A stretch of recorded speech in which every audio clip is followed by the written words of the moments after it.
Cause he, who, what's that?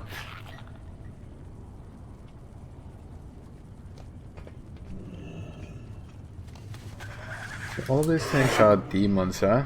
But they're not so bad. May I help you? Doesn't have asked for help, have they?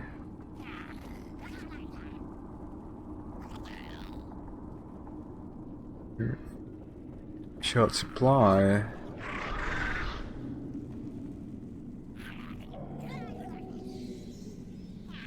So they need souls. The realms in the Shadowlands need souls to exist, need anima. They feed upon anima. So this system really needs mortals to pass away into the realms of the Shadowlands for them to exist. This is quite an interesting development. You know, there's always this idea that there are higher realms in existence.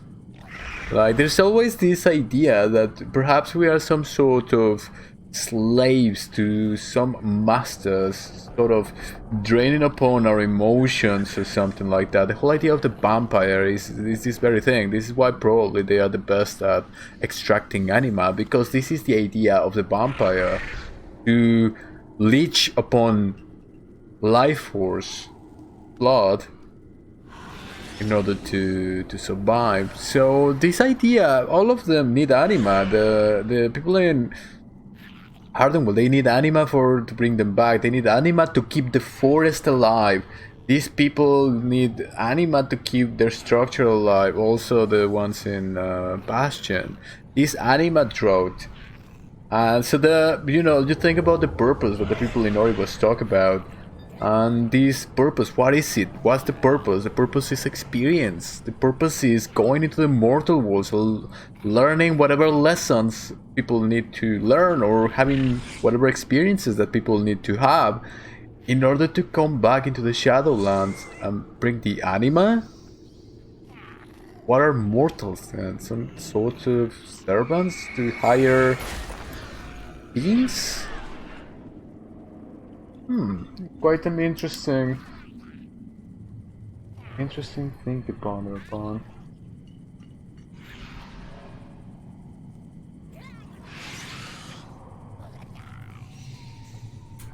Of course, there are real theories about this. That's what I do. That's what I've been doing. You just Google the word Anunnaki, and it's not even that. It's just some other theories that are make much more sense than the conspiracy theories.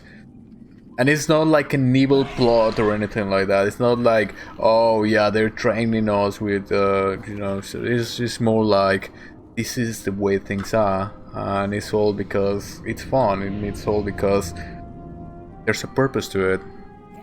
The purpose. Just run loyal. Okay, yes, these are dark times with anima and the souls both being in short supply. We must all do our part, no matter how painful. Okay. Revendreth is resolute.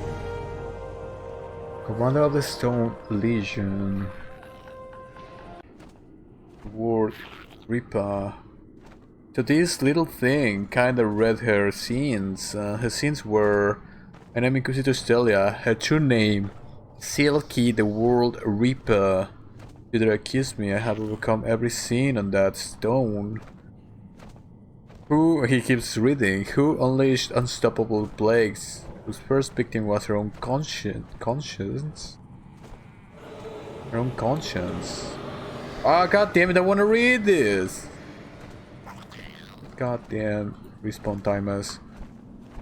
Who understood that, but did not appreciate it.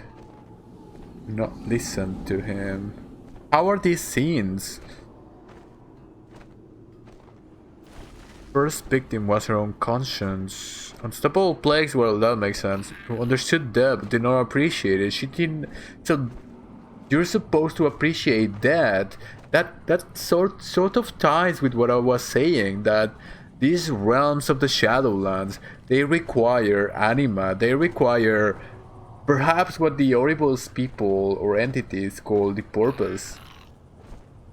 which is the cycle of life and death. So when people die and they gather all these experiences, then the arbiter is gonna go through all of these experiences and sort of like lead them into the whatever place they should be in, and then they can gather their anima. Perhaps through the experiences themselves they can gather this anima, perhaps the anima of more important people or gods, or the, you know, these demigods like Isera or people like that. Is they bring more anima into the table. So the whole cycle, the whole cycle that these beings go in the mortal worlds, most likely bring them this anima energy that are needed to sustain these infinite realms. Perhaps maybe in the Shadowlands is not infinite. Maybe the mortal realms are infinite. Maybe the Shadowlands are just a few.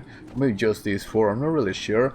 But these realms of the mind, they're sustained by anima, by creative force, by energy, which is generated through life. So this whole cycle of life and death is something sacred for these people. This is why, this is my rationalization of how it would be a sin for this Silky the War Reaper. His sin was to understand death but did not appreciate it. And perhaps this cycle of life and death is exactly what Sylvanas and the jailer are against.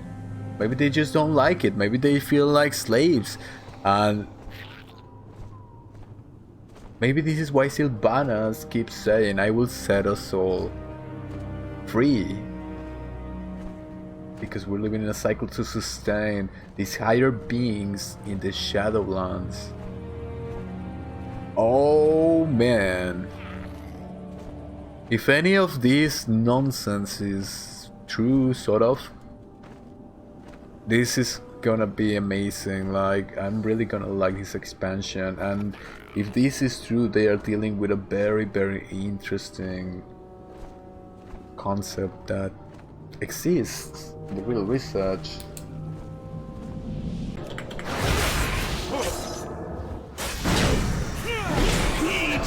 The accuser! The wards protecting your sinstone have crumbled, accuser. Echelon, retrieve it for me immediately. What? This is Mungo, the Sun King. The other one was the World Reaper, something, Sirki or whatever her name was. Let me drink some blood while I'll think about this. So... Ew. These beings were Mungo the Sunwalker. That sounds like some sort of a god, the Sun King, some sort of a tribal leader. They were whoever they were in their life. They come to Revendreth and they become these vampire sort of beings who are carrying their sin stones. I mean, God, look at this. The architecture in Revendreth, like that's on top. That's, God damn it! God damn it, Blizzard! Sometimes I think that I'm playing a single player game. Won't you let me enjoy the goddamn area, for Christ's sakes? That's such an immersion breaker. But anyway, as I was saying, like that's some sort of a gargoyle with wings. I can see it from here.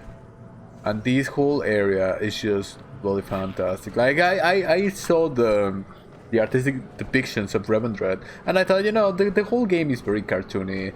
Like, I'm not gonna get into it. And they're trying to make like a gothic cartoony thing. And it's like, well, yeah, but it's pretty cool, to be honest. Like, look at this place. The reddish blood-soaked sky and these towers. It's just amazing. So this guy was Mungo the Sunwalker. And we read his sins from the Sinstone. Inquisitor Wilhelm. So they have like German kind of Victorian names, but then they were like Mungo the Sun King from like Sandala or somewhere, I don't know.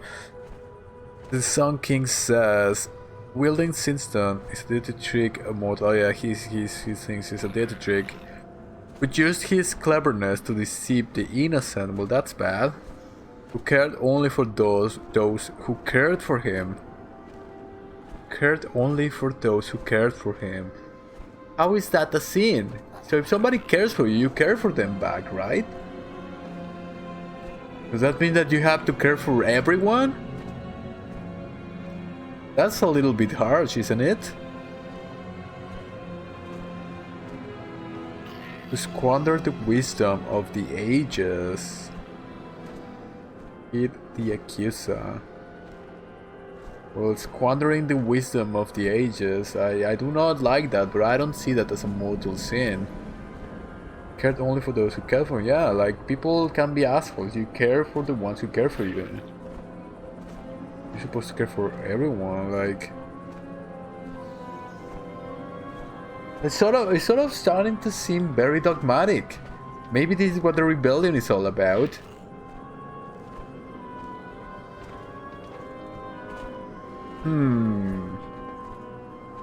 Interesting.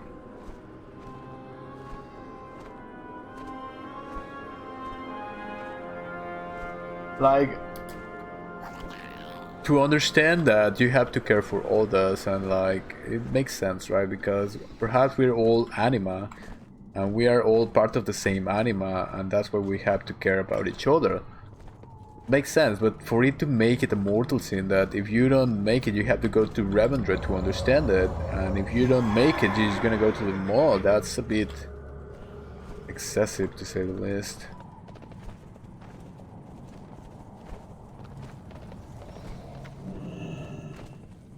Pay attention. I will not repeat myself.